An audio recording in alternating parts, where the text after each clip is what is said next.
அன்பானவர்களே, அன்பு வணக்கங்கள். தொடர்ந்து பல நாட்களாக அன்பர்கள் ஒரு கேள்வியை கேட்டு வருகிறீர்கள். குருஜி, தந்திரா யோகம் என்றால் என்ன? அந்த வகுப்புகளை எப்போது எடுக்கப் போகிறீர்கள்? தெரியப்படுத்துங்கள் என்று கேட்டு வருகிறீர்கள். தொலைபேசியில் கேட்கிறீர்கள். தந்திரா யோகம் என்றால் என்ன? யோகங்கள் பல வகை உண்டு. அதில் பலவிதமான யோகங்கள், பக்தி யோகம், கர்ம யோகம், ஞான யோகம், தியான யோகம், இப்படி பல யோகங்கள் உண்டு. அதில் ஒன்று தந்திரா யோகம். அப்படி தந்திரா யோகம் என்றால் இதை தாம்பத்திய யோகம் என்று கூறுவார். சித்தர் பெருமக்களால் மிக அற்புதமாக கண்டுபிடிக்கப்பட்ட, வடிவமைக்கப்பட்ட ஒரு அற்புதமான யோகம்தான் தந்திரா யோகம். எந்த யோகங்களும் அதனுடைய ஆதி மூலத்தை போய் நாம் ஆராய்ச்சி செய்து பார்த்தால், சிவபெருமான் அவர்கள் தன்னுடைய மனைவி பார்வதி தேவிக்கு யோகங்களை எடுத்து கூறியதாகவும், அவர் நந்திவர்மனிடம் எடுத்து கூறியதாகவும், இப்படி வழி வழியாக வந்ததுதான் யோகங்கள் என்று சொல்லுவார். யோகம் என்றால் என்ன? முதல்ல அதை தெரிஞ்சுக்குங்க. யோகம் என்றால் இணைதல், சேருதல், ஒன்றாகுதல், கலத்தல், கரைந்து போகுதல். இணைதல், சேருதல், ஒன்றாகுதல், கலத்தல், கரைந்து போகுதல். நல்ல கவனிங்க.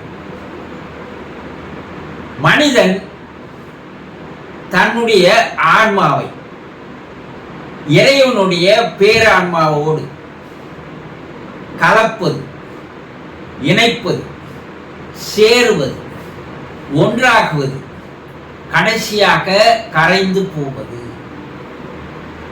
ஒவ்வொரு மனிதனுடைய பிறப்பின் நோக்கம், லட்சியம், குறிக்கோள் என்னவென்றால், இந்த ஆன்மா, ஜீவான்மா எங்கிருந்து வந்ததோ மறுபடியும் அது அங்கேயே போய் சேருவதுதான் மனித பிறப்பினுடைய நோக்கம், லட்சியம், குறிக்கோள் ஆகும். ஆனா இது தெரியாமல் ஐம்புலன்களுக்கு கட்டுப்பட்டு அது இழுத்து செல்கின்ற வழியிலே மனிதன் அவைகளின் பின்னால் ஓட ஆரம்பிப்பதால் தான் வந்த நோக்கத்தை மறந்து போகிறான். இது எப்படி என்றால், இறைவன் மனத்தையும் தந்தான், அறிவையும் தந்தான். மனம் உள்ளவன் மனிதன். அந்த மனிதன், அந்த மனம் உள்ளவன் அறிவை பயன்படுத்தி அந்த மனதை தன்னுடைய கட்டுக்குள் கொண்டு வந்து விட்டால் அவனுடைய உண்மையான நோக்கம், லட்சியம் அவனுக்கு தெரிந்துவிடும். ஆக மனிதனுடைய கடைசி செயல், நடவடிக்கை என்னவென்றால், தான் இறைவனோடு கலப்பது, இணைவது, சேருவது, ஒன்றாகுவது, இறைவனோடுவே கலந்து கரைந்து போவது, மறுபறுப்பு இல்லாத நிலை. இதற்கு பெயர்தான் யோகம் என்று பெயர். ஆனால் அதற்கு முன்னால் இந்த ஐம்புலன்கள் அவனை ஆட்டி படைக்கிறது அல்லவா? இந்த ஐம்புலன்களை தன்னுடைய கட்டுக்குள் கொண்டு வருவதற்கு சில பயிற்சி முறைகள் உண்டு. அதில் ஒரு பயிற்சி முறைதான் தந்திரா யோகம் ஆகும், தாம்பத்திய யோகம் ஆகும். ஒரு ஆணும் பெண்ணும் ஒன்றாகுவது, கலப்பது, சேருவது, இணைவது, கடைசியாக ஒருவருக்குள் ஒருவர் கரைந்து போவது. இது முதலில் இதில் அவர்கள் வெற்றி பெற்றுவிட்டால் இறைவனோடு சேருவது மிக எளிதாக மாறிவிடும்.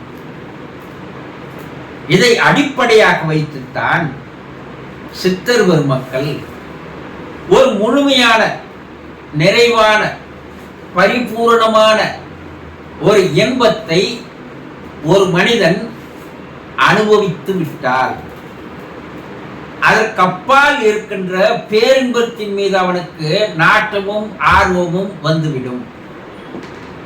இந்த இன்பத்தை முழுமையாக அனுபவிக்காமல் போகும்போது இந்த இன்பத்திலேயே அவர்கள் விழுந்து சேற்றிலே இருக்கின்ற ஜீவனாக மாறி அந்த சேற்றிலேயே அமர்ந்து கிடக்கிறார்கள். இதை தெளிவுபடுத்துவதற்காக தான் சித்தர் பெருமக்களால் ஏற்படுத்தப்பட்டது இந்த தந்திரா யோகம் ஆகும். இதை கடந்து விட்டால் இறைவனோடு சேருவது மிக எளிதான ஒரு வழியாக மாறிவிடும். ஆக அடிப்படையான இந்த யோகத்திலேயே பல்வேறு விதமான அம்சங்கள் அடங்கி இருக்கிறது. ஒரு ஜீவன் ஒரு ஜீவனோடு கலப்பது வேறு, ஒரு ஜீவன் ஒரு ஜீவனை புரிந்து கொள்வது என்பது அதற்குள்ளேயே அடக்கமாகிவிடுகிறது.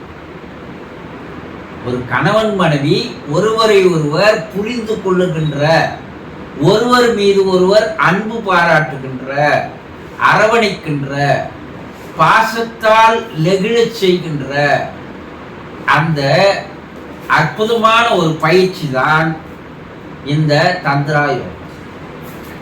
இந்த யோகத்தை கற்றுக்கொண்ட கணவன் மனைவி ஒருவருக்கு மேல் ஒருவர் உயிரையே வைத்து அன்பு பாராட்டி அரவணைத்து வாழ்கின்ற வாழ்க்கை அவர்களுக்கு வந்துவிடும். இதையெல்லாம் முற்காலத்தில் குருகுல வாசங்களில் சித்தர்கள், யோகிகள், ஞானிகள், ரிஷிகள், முனிவர்கள் அனைவருமே கற்று தந்து கொண்டிருந்தார்கள். பின்னால் இது மறக்கப்பட்டு விட்டது, மறந்து போனது. தற்போது வெளிநாடுகளில் மிக வேகமாக பரவி வருகின்ற ஒரு பயிற்சி இந்த யோகம். இது ஆரம்ப காலகட்டங்களில் பல வகுப்புகள் பல ஆண்டுகளால் நடத்தி வந்தது. இடைப்பட்ட காலங்களில் அது நிறுத்தப்பட்டு வேறுவித ஆராய்ச்சியில் ஈடுபட்டதால் ஏற்கனவே கற்றுக்கொண்டு சென்ற நண்பர்கள், அன்பர்கள் பல பேரிடம் கூறி அவர்கள் தொலைபேசியில் அடிக்கடி தொடர்பு கொண்டிருக்கின்ற காரணத்தினால் விரைவில் இந்த வகுப்பு துவங்கப்பட இருக்கிறது. விருப்பம் இருப்பவர்கள் தொலைபேசியில் தொடர்பு கொண்டு முன்பதிவு செய்து கொண்டால் மிக விரைவில் வகுப்புகள் ஆரம்பிக்கப்படும் என்பதை தெரிவித்துக் கொள்கிறேன். ஆக ஒவ்வொரு மனிதனும் கற்றுக்கொள்ள வேண்டிய அவசியமான ஒரு யோகம் தந்திரா யோகம் ஆகும். புரிந்து கொண்டீர்களா? சந்தோஷம்.